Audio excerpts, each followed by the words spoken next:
while you and me repeat. This bittersweet heat is suffocating. I'm waiting and always hesitating. Kryptonite desires set my heart afire. Heart on fire.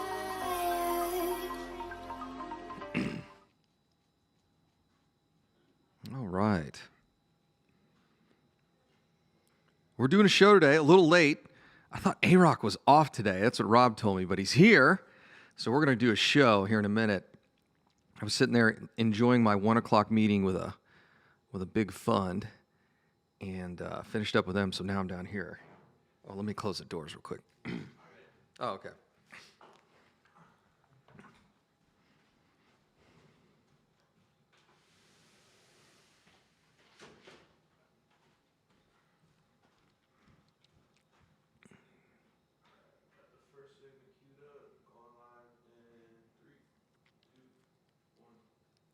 Welcome to the show, folks. Jason Bible, Texas Real Estate Radio Network. Rob is out of town, so I get the show all to myself. Jennifer Hernandez will be here tomorrow, and I believe Blake will be here Thursday, if I'm not mistaken. So we'll have a couple of guests, but most of this week is going to be me talking. And I know some of y'all really like these shows, so we're going to go back to inflation. There's a show I did back in December. In fact, if I remember, it's December the 9th. And I said, get ready. Things are about to get crazy. It's about to get really expensive to buy real estate. In fact, I'll cut to the end of the show now and tell you this one thing. If you do not own the house that you are living in, that is the most important thing for you to do right now. There is no more important goal in your life than to own the house you live in. These houses are appreciating so fast and so much that your income cannot outpace the house appreciation. You've got to get in there and get it now, because it is going to blow you away how expensive these things get. What's driving it? Record low supply. And we don't see new supply coming on the market anytime soon. One of the challenges a lot of folks have is they think, oh yeah, well, supply's low. So, eventually there'll be a bunch of supply on the market, like it'll be back to normal. That's not how it really works. Because the demand is self-perpetuating, meaning the demand is increasing. In buyers' mind, if you're out there as a buyer right now, as a buyer's agent, I had a joke when I had a bunch of folks here at the Texas Real Estate Investment Center. I think it was at Noble Mortgage's event. And I was doing a market update for everybody. And I looked out the windows of our community center, which is our big classroom, holds about 120 people. And I said, I can tell who my buyers and my sellers agents are. Sellers agents drove up today in Lambos. You got the Lamborghinis, you got the Ferraris out there. Maybe there's a couple of y'all have Maseratis, a couple Lexuses. The buyer's agents showed up in Hondas and Toyotas. All joking aside, it's tough to be a buyer's agent these days. Record low inventory. Record low, like keeps going lower and lower. If all of the houses that are in forbearance, and I think it's just under 3 million, went into foreclosure and came on the market today, we would still be short 1 million homes. There's been a crash in real estate. And that crash is in the supply of houses available for sale. That's been the crash. There's not been a crash in demand, there's been a crash in supply. And here's the dirty little secret. I sent this out on my email list this morning. If you want to be on the email list, go to mrtxre.com. mrtxre.com. I wrote an article this morning, fired it out, that this is not the only place inflation is showing up, or appreciation, whatever you want to call it. You could almost use those two words synonymously at this point because there's been so much money printed. And it's showing up all over the place. But here's the bottom line message. If you're going to be in real estate, you need to do so right now. I went back to my old shows when I used to work with the guys over at Right Path Real Estate. They've got shows going back 4 and 5 years of me. And I used to say this. I used to say, hey, don't get in a hurry. You know, real estate's going to be around for a while. You know, go to the real estate club you like, join the club that you like, join ours, join somebody else. It doesn't really matter. And then just go buy real estate when you're ready. Learn the things you need to learn, but don't take forever to learn stuff. Just when you get a little bit more comfortable. It's all going to be scary the first couple of times. It's all scary the first few times. So once you're a little comfortable, go out and buy a house. You can do it in a couple months, no biggie. Today, you can't wait. Houston, Texas, they're appreciating $3,300 a month on a $275,000 house. In fact, let me see if the HAR report is out for last month, which would be the April report. Oh, here it is. No, that's the April report, which is March. Just to give you some numbers, sales are up 32%. Active listings, which is a nice way of saying supply, is down 43%. That's a 74% change. If you had a 74% change in the stock market, people would either be getting rich, really, really rich, or jumping out of windows. Like that's a 74% swing in 12 months. Property sales are up 32%. Total active listings down 43%.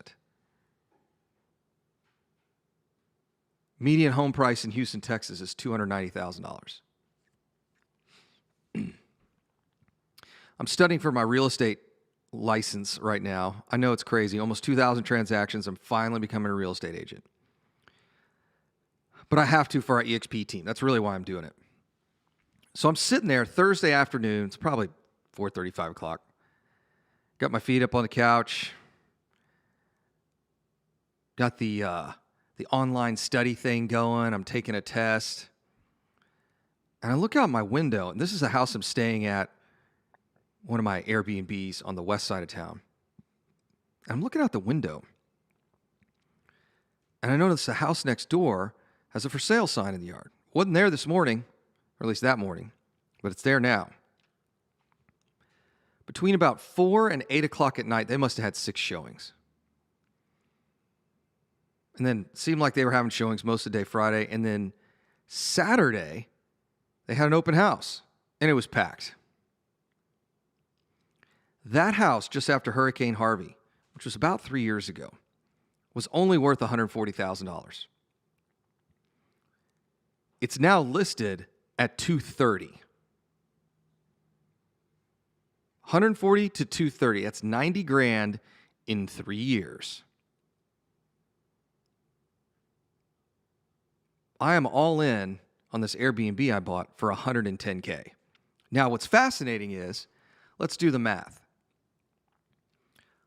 110 divided by 140 is 78%. A quote, 79% deal, which everybody said 3 years ago was not that great of a deal. Well, guess what? That house is now worth $230,000. By the end of the summer, it'll probably be worth 250, 260. And I'm into it for 110. Once you back out selling costs, I mean, I'll make a quick 125, 135 on it.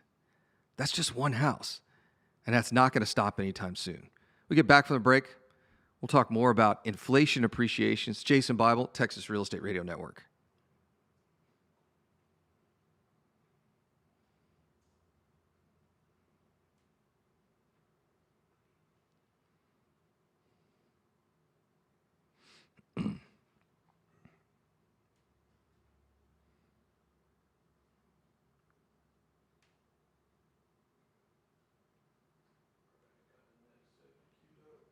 All right.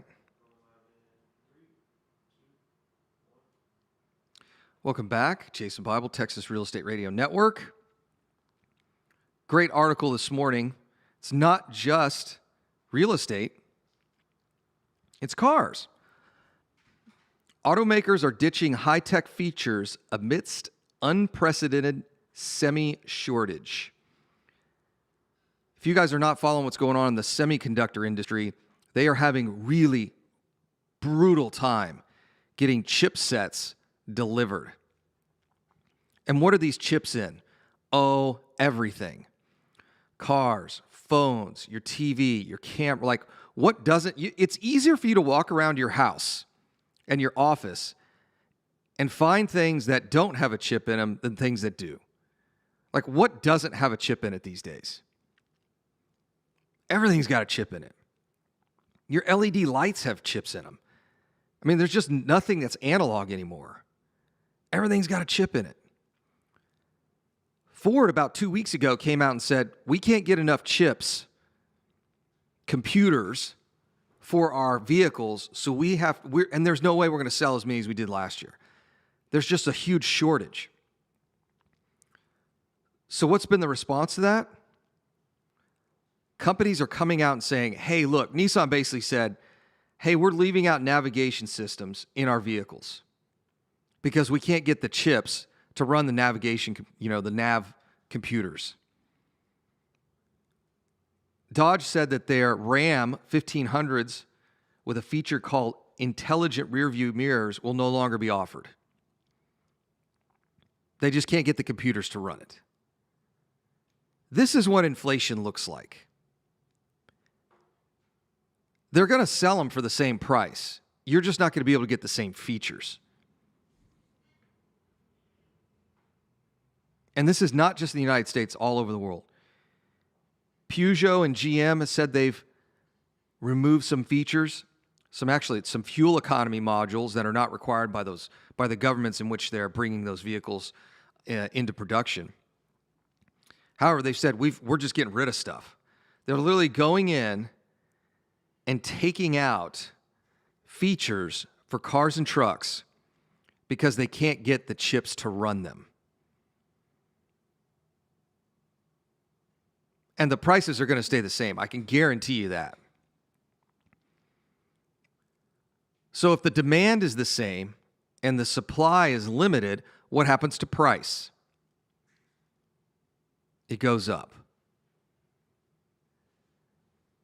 I'll tell you, 2019, tail end in 2019, Q4, I was looking hard at a Porsche GT3 RS or a Lamborghini Huracan. I don't like buying that stuff new. First of all, the guys that own them never drive them. That's kind of the dirty secret in exotic car ownership. Most guys don't drive more than, 1,500, 2,000 miles a year, if that. I know a lot of guys that try and keep them under 200 miles a month, which is about 2,400 miles a year. And then, of course, my thought has always been, why? You buy a car so you can't drive it? That seems kind of absurd to me. But I've always been a bit of a driver and not a collector. So I like buying them used that are a couple years old. About this time, maybe a little bit later, 2019 Q4, Q3, Q4. you could pick up a Lamborghini Huracan for about a 3-4-year-old model, maybe 5 years with not a lot of miles on it, for like $160 to $175. Those cars are $300,000 with a couple of options. So literally half the price if it's about 5 years old. Maybe a little bit more than half the price, like 60%. Same thing with the GT3 RS. You can get one for $170, $180. If you look now, those used cars are $50 and $60 more. It's just overnight, 50 to 60 G's more. My little Land Cruiser I picked up earlier this month, I was chatting with the guys at the shop on Friday. I bought it for $15,000. And it does run and you can drive it. It's just real dangerous. So that's why it's at the shop. We're going to put about $6,000 in it. So I'll be in for about 21. And the guys at the shop said, look, you can turn around and sell this for 25 to 30 all day long. If you wait, maybe 35K. I've got picked it up yesterday. I've got a 2000 Integra Type R. Great car. We believe there are only 1,000 left in the United States. There's just not that many of them out there. And that was over the 4 years they built them. A lot of them are raced. Most of them are crashed or stolen, stripped for parts. There's just not a whole lot of them left. I bought that car for $25,000 in 2018. It's probably worth close to 40. So it's not just houses. It's everything's getting more expensive. In fact, this article came out, I want to say it was yesterday. Yeah, May 9th. And the article is visualizing what $50K in lumber can build you today versus last year. If you're not following, and I totally get it, you guys got better things to do than worry about timber and longboard futures, but lumber has gone up almost 400% in 12 months. Now, this I know is temporary, but do you think it's going to go back to how it was in 2019? I don't think so. In 1 year, $50,000 in lumber could have built you 10 and a half single-family homes. In 2020, $50,000 in lumber would get you almost 11 houses. Think about it. $50,000 in lumber, 11 houses. Today, it'll get you 3. That's the price of inflation. A year ago, you could build 11 houses with $50,000 in lumber. Today, you can only build 3. And you wonder why houses are getting more expensive.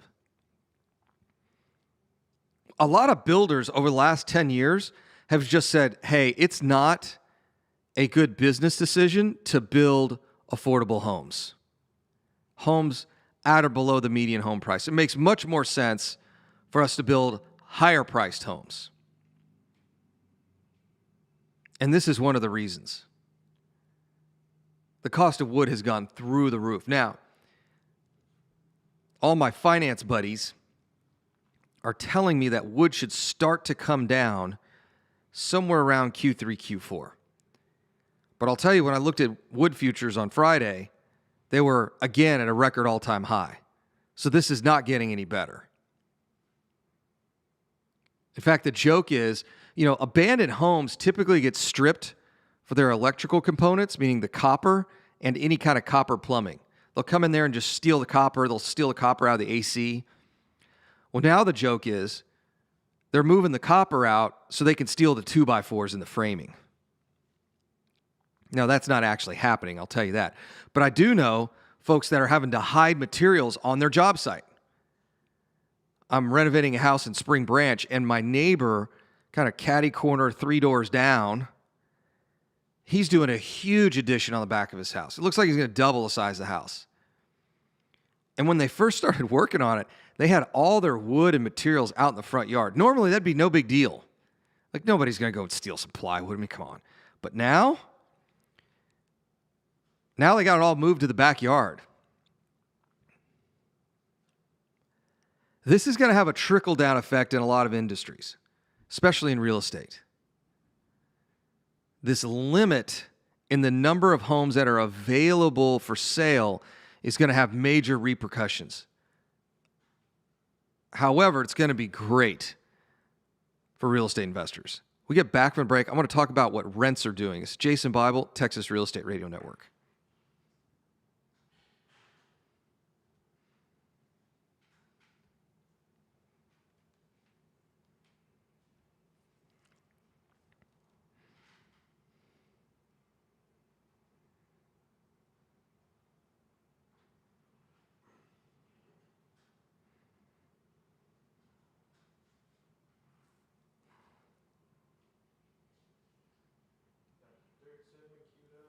Okay.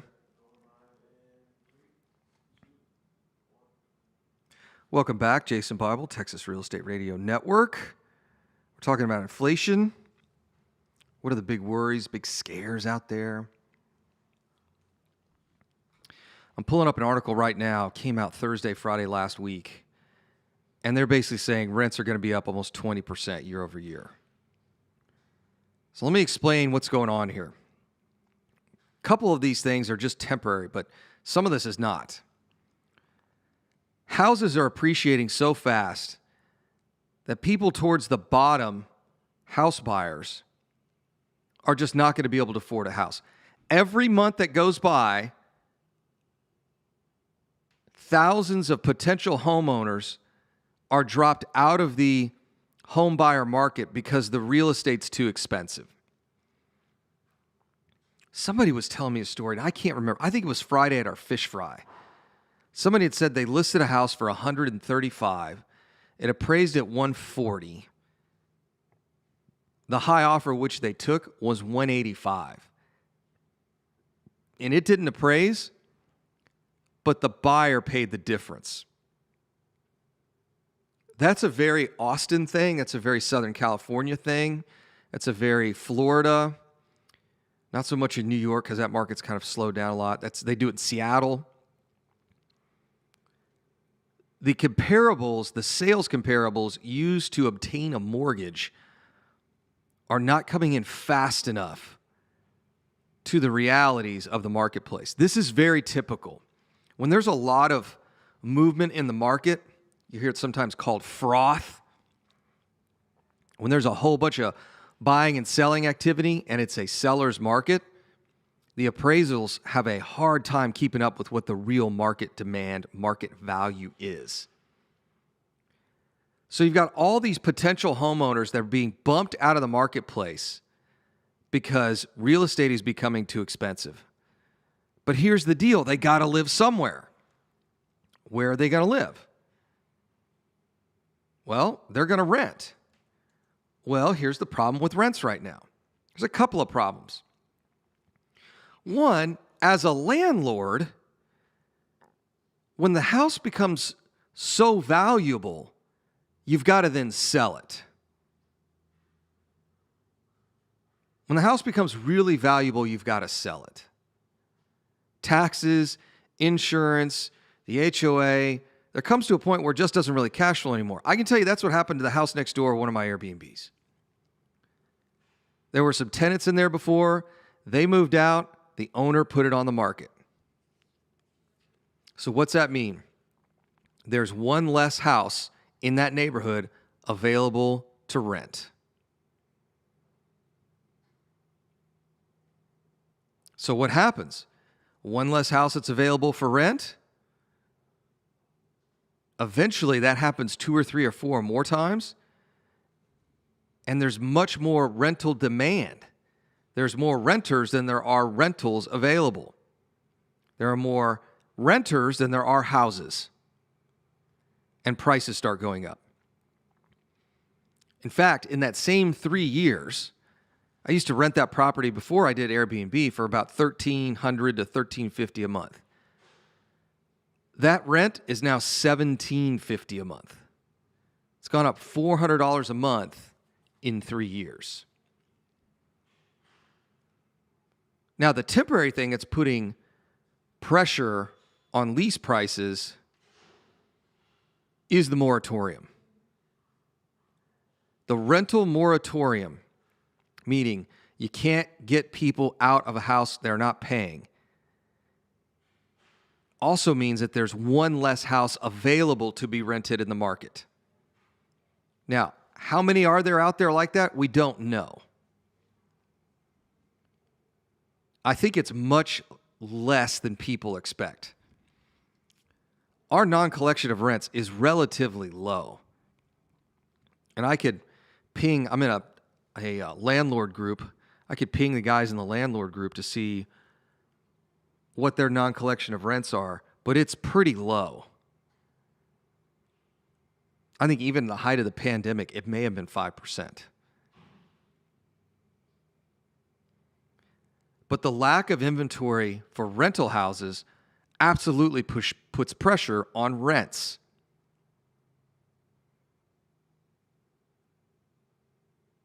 So not only have houses become more expensive, they're now becoming more expensive to rent. Now keep in mind, too, there are not a whole lot of houses out there available to rent to begin with. And then we've got all these states, New York, California, where a lot of those folks want to move to Texas. What's that going to do to the housing market here? This whole idea that this is going to end soon or there's a crash coming doesn't make any sense. There's a crash in supply. There's just not enough houses out there. Now, as a real estate investor, what does that mean for you? It means if it produces cash flow, after you buy it, fix it, put it on the market, and I'll tell you right now, I hear this all the time, oh, it's rent ready. It doesn't need any rehab. And I'm like, no, that's not true. It absolutely needs rehab. They all do. So once you buy it, fix it up, and rent it, all you have to do is wait. Every house you buy makes you $3,300 a month in Houston, Texas. Think about that for a minute. How many people have got to work a full-time job to make $3,300 a month? Heck, college educated, graduate degree, make $10,000 a month, maybe 15. You could do that with 5 houses. That's how insane this marketplace is, and it's not going to stop anytime soon. My prediction is 2027 or 2028, we'll start to see a slowdown when we go into those years. But I don't see this slowing down anytime soon. Builders need 10 years to catch up. Like, we've effectively not been building houses in the United States since 2008. We've got more bodies than we do housing. So this whole idea that this is going to end anytime soon is simply not true. And if you want to build a lot of wealth with real estate, now's the time to do it.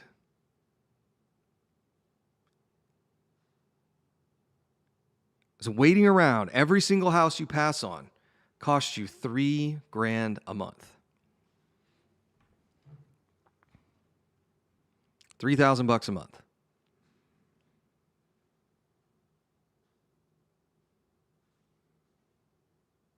That's the secret here. The secret that everybody messes up is the wait. Buy, fix, wait.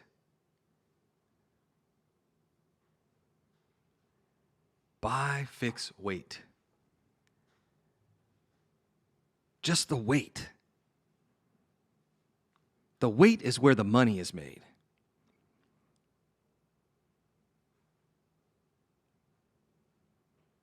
There's no hurry to sell a house, but there's a hurry to buy one. And I keep looking at the data. I'm like, someone tell me where the real estate slowdown is coming. Now, it could be that houses become so expensive. Then there could be a slowdown there, but I'm not seeing it happen anytime soon. We get back from a break. I'm going to wrap this all up. It's Jason Bible, Texas Real Estate Radio Network.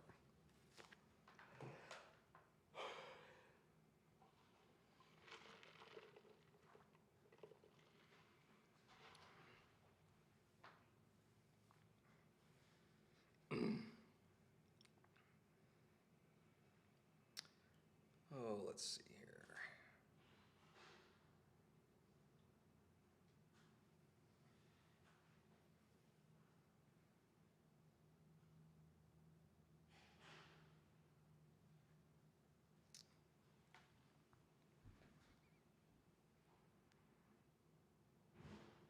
All right, ready to go? All right, I'm looking at some stats here.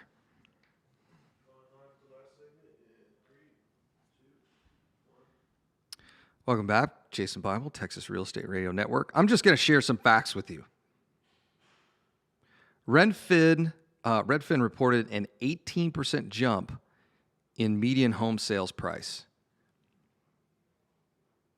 As a record, 58% of all houses sell within 2 weeks, and 45% sell for more than their listing price, also a record. If you have a house for sale anywhere in this country, 58% chance it sells in 2 weeks or less. That's insane. That is absolutely insane. And 45% sell for more than their listing price, which is incredible. It's never been that high. And allegedly, rent inflation is only 2% a year, which I think is funny. On Thursday, American Homes for Rent, which owns 54,000 houses, increased rents 11% on vacant properties in April, the company reported in a statement. So American Homes for Rent, which owns 54,000 houses, they own houses in Texas. I know because we've sold some to them. In fact, if I'm not mistaken, my former partner rehabbed some for American Homes for Rent. Largest landlord in the country, 54,000 homes.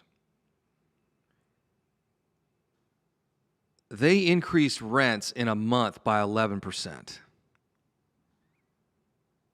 And my guess is that's conservative. They're at about 97.3% occupancy. So they decided to just go ahead and raise rents. It is going to be brutally expensive to live anywhere in a major metropolitan area in the United States. And folks ask me all the time, well, Jason, what if they can no longer afford homes? I'm like, I don't think that's going to happen. I think people are going to start scaling back other consumer purchases. Might be buying a used car instead of a new car. Maybe not going to be able to save for the kids' college because you got to put a roof over your head. Not going to buy the newest iPhone because we need to be able to pay rent. That's where all this is going. The reality is you don't need a fancy phone. You don't need a new car every couple of years. You don't need the best clothes. But you do need a roof over your head.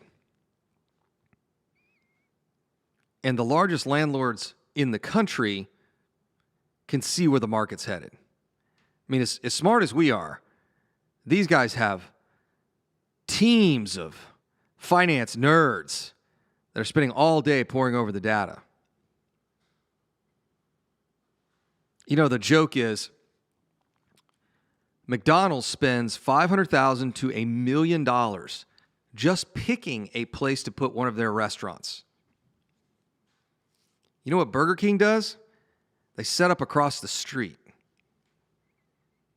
That's all we're doing. Truth be told, that's all we're doing. I just sit here and watch the guys that have a lot more money at risk, and I just look around and I see what they're doing. I'm like, I'm just going to be Burger King. I'm just going to set up across the street from them. Ran into a buddy of mine. Was that Thursday? What was Cinco de Mayo? Wednesday? So Wednesday, ran into a buddy of mine. He said, hey, come on out to this event. It'll be fun. We had a blast. Met a guy that's a commercial property manager.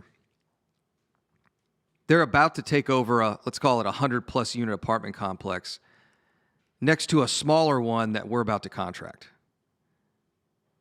And I said, how's it going over there? And he's like, man, it's pretty good, but, this is kind of messed up, and we're going to fix all these things. And I was like, oh, okay. And I said, I think I got the one next door under contract. And he's like, oh, yeah, I should do really well.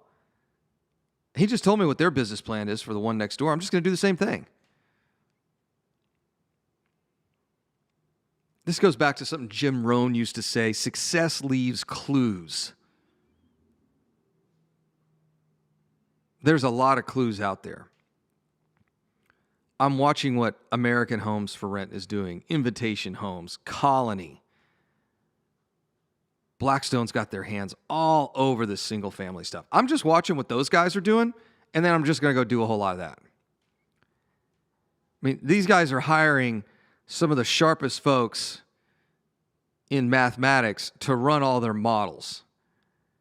So I just sit there and look at it and go, oh, they're buying in this neighborhood? Let's go buy over there. Or let's buy in the neighborhood next door that's a little less expensive. I was looking at an apartment complex last week, and it was so funny. I do a Google Earth thing. So you pull up the address, you put it into Google Earth, and it'll show you what it looks like on the street. So you see this apartment complex, it's dilapidated, needs $1 gazillion in work. I mean, typical deal that we do here at Mr. Texas Real Estate. And then I swung the camera around on Google Earth, and what was across the street? Brand new $500,000 townhomes. I almost said right then, I'm like, we don't have to walk, let's go buy it. You know, if it's not much more expensive than the dirt is, why are we even discussing this? Somebody with a lot more money and a lot more at risk across the street said, hey, we're going to build $500,000 townhomes over here, even though the neighborhood's a little rough. So now let's just buy the ones across the street. You know, a good academic term for this is borrowed excellence. I'm just cheating off somebody else's hard work. Oh, you're building that over there? Okay, well, why don't we just set up across the street?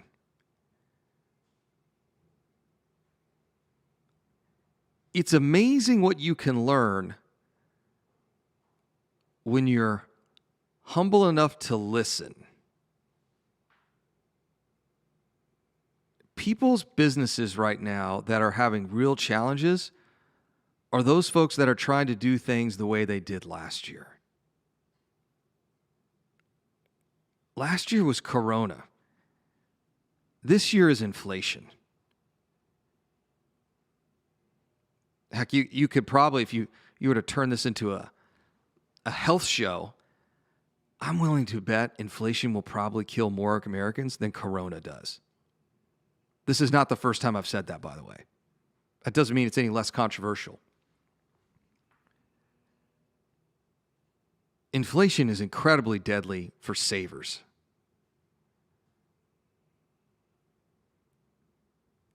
So for those of y'all out there that are just waiting, I got some cash, I need to wait, be warned, that cash is worth less every day. You're losing buying power in real estate to the tune of 20% a year. So if you had $100,000 last year and didn't buy a single family house, guess what? It's only worth $80,000 in the same marketplace. That's why it's so critical to get out there and buy that house now. Whether it's the roof over your head or the roof you're going to rent to another family, you have got to get in the game. This is what I thought was so funny. Last year, I kept seeing people on Facebook posting, well, I don't want to overpay for real estate. I'm like, what does that mean? Because it's appreciating $3,000 a month. If you quote overpaid by 20 grand, you'd be at break even by what? 6, 7 months in, 8 months in? Add rents and everything else, you'd be at break even probably at 6 months. So I'm telling you, I'm not one of these guys like, you got to buy now, high pressure sales, dude. I'm just not. Partly because I let people make their own decisions. Hey, does this seem like it's for you? Great. If not, no big deal. Let's move on. But I'll tell you this, if you've got any interest in real estate, you've got to start now. Go to mrtxre.com, mrtxre.com.